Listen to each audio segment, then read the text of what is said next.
अभी मिसाल दी गई इंडिया के साहूकारों की। अजीम प्रेम जी मुसलमान बंदा है और नंबर 1 पे फॉर इंडिया में। उसका जो चैरिटी का बिल है वो 1 अरब रुपए महीने का है। अंबानी 1 करोड़ बच्चों को पाल रहा है, तालीम दे रहा है, हॉस्टल दे रहा है, किताबें दे रहा है और ख़र्चा दे रहा है खाने पीने का। हम लोग क्या कर रहे हैं? अगर 31 ख़ानदान भी हैं तब ये क्या तहकीक आई थी महबूबुल हक साहब की कि पाकिस्तान की जो दौलत है उसका ज़्यादातर हिस्सा 22 ख़ानदानों के पास है। नई तहकीक में इजाफा हो गया है और अब 22 ख़ानदानों से दौलत 31 ख़ानदानों के दरमियान हो गई है। और कुछ 30-40 साल में हमने ये सफ़र तय किया है कि हम 22 ख़ानदानों से दौलत बिलहाकर तकसीम करते करते 31 ख़ानदानों तक ले आए हैं और ये बड़ी वसी तर तकसीम हो गई है। 7 ख़ानदान मज़ीद ऐड हो गए हैं दौलत में। हम अपने तजिया निगारों से दौलत की इस तकसीम पर बात करेंगे कि इसकी मईशत पर क्या असर हैं और अमीर अमीर से अमीर तर और गरीब गरीब से गरीब तर कैसे हो रहा है। लेकिन मेरी दरख्वास्त होगी कि मौजू तो अहम है लेकिन 60 सेकंड होंगे सबके पास ताकि सब बात कर सकें और मुझे आखिर में किसी की जुबाबंदी ना करनी पड़े। तो शुरू करते हैं जैगम खान साहब से। खान साहब 60 सेकंड है आपके पास और 31 ख़ानदान है। देखिए, महबूबुल हक साहब ने जब बात की थी 60s में तो उन्होंने प्रोडक्टिव इंडस्ट्रीज के हवाले से बात की थी। इस वक्त जो ये रिसर्च आई है मुझे इसकी मेथोडोलॉजी पे शक है क्योंकि इस वक्त जो दौलत है वो प्रोडक्टिव इंडस्ट्रीज में नहीं है। आप देखिए 80 की दहाई में 30-40 ख़ानदान तो हेरोइन स्मगल करके बन गए होंगे कि अरब रुपए की हेरोइन स्मगल रही। फिर 30-40 तो जो शुगर मिलें लग गई ज़ियाउल हक साहब के दौर के उस बाद में, उस पर 30-40 ख़ानदान बन गए। और अभी 30-30, 40-40 हाउसिंग सोसाइटीज़ जो एक एक शहर के गिर्द हैं उनमें भी एक एक ख़ानदान बना हुआ है। 5-7 ख़ानदान तो यहाँ एक एक रिंग रोड में बन जाते हैं। तो मेरे ख्याल में ऐसी कोई बात नहीं है। माशाल्लाह बड़ी बरकत हो रही है लेकिन जिस तरीके से दौलत जनरेट हो रही है वो बहुत काबिल एतराज़ है, वो अनप्रोडक्टिव है। कंसंट्रेटेड ज़रूर है लेकिन जो बढ़ रही है वो अनप्रोडक्टिव और क्रोनी कैपिटलिज्म से बढ़ रही है, यानी रियासत के गठजोड़ की वजह से बढ़ रही है। जवाद फैजी साहब, आपने तो पहले भी अपने पतली माशी हालत का जिक्र किया था।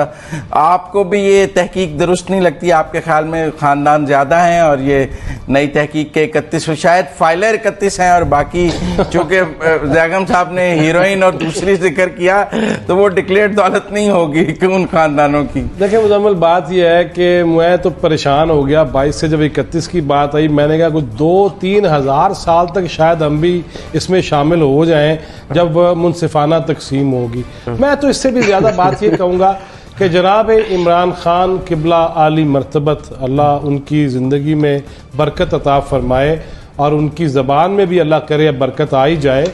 वो मैं तो ये चाहूँगा कि वो रियासत मदीना की बात करते हैं, आगाज़ यहीं से ही कर दें कि जो अपने करीब तर हैं उनकी दौलत के अंबार भी सामने ले आएँ और वहीं से उसे माले गनीमत समझें और पूरे मुआशरे में तकसीम करना शुरू कर दें। अगर वो ऐसा कर जाएंगे तो यकीन मानिए क़यामत तक उनका नाम सुनहरी हरूफ में लिखा जाएगा।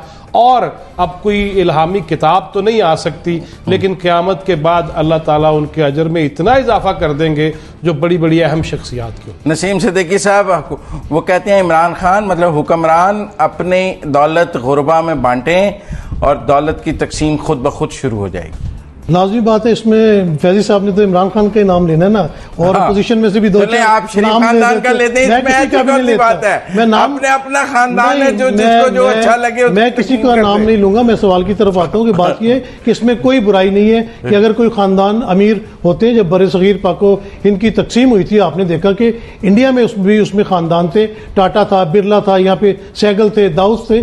अगर कोई खानदान मेहनत करके टैक्स दे के अमीर हो जाता तो उसमें कोई हरज नहीं है। बात यह है कि अवाम को उसका शेयर मिलना चाहिए। दुनिया में आप देख लें कि इसमें दुनिया में जो अमीर तरीन लोग हैं वो कितने हैं, वो भी उंगलियों पे गिने हुए।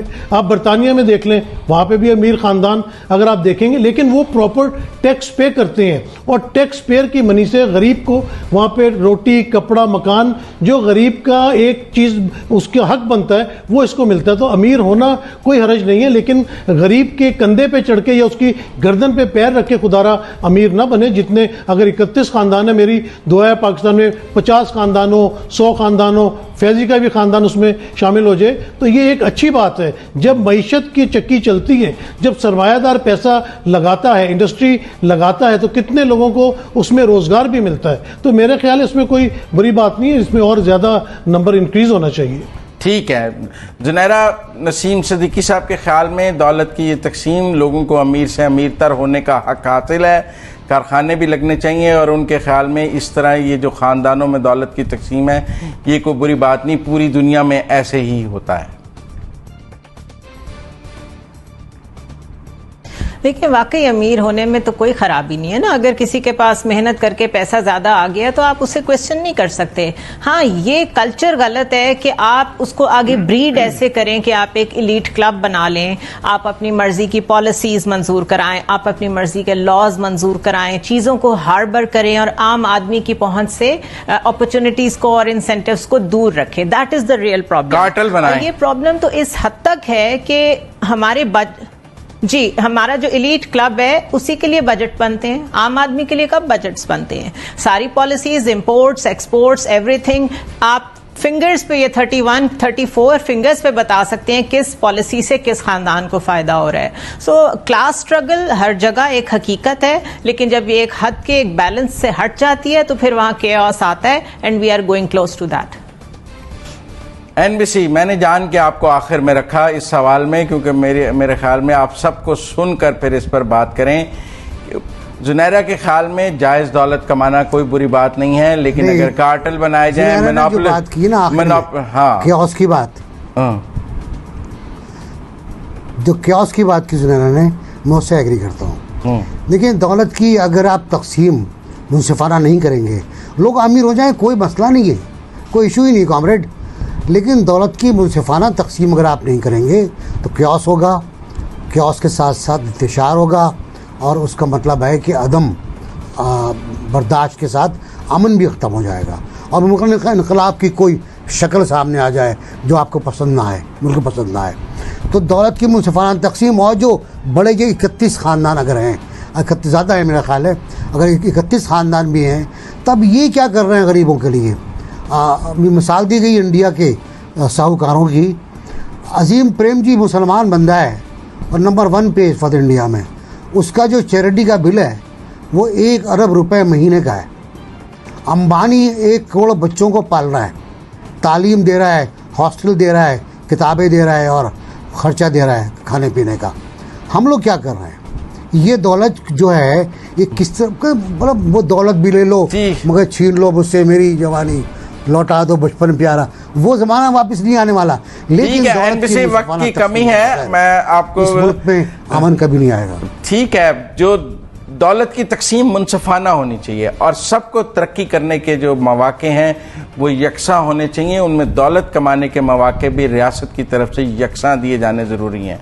जब ख़ानदानों को प्रिविलेज हासिल होगा और कोई अनप्रिविलेज रहेगा, फिर गैर मुनसफाना होगी।